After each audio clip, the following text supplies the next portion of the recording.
แล้วดวงใจสีเลือดของแท้ซัมบี้มีเป็นร้อยอ้าย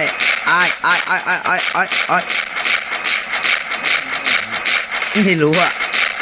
นี่ไงแม่งตีนแตกแล้วอ่ะจริงดิโอ้ยหน้าจอสั่นกระดิกเลยอ่ะพี่เติ้ลปืนยิงไปไม่โดนสักนัดอ่ะ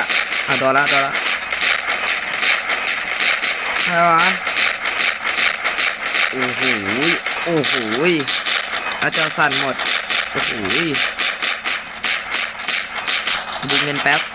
เงิน220เท่าเลยว่ะไอ้แหลกโอ้ย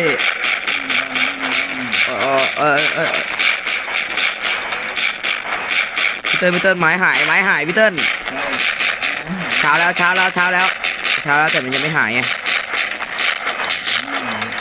เดินโอ้ยช่วยด้วยกูมาทำอะไรที่นี่ฉันมาทำอะไรที่นี่ยิง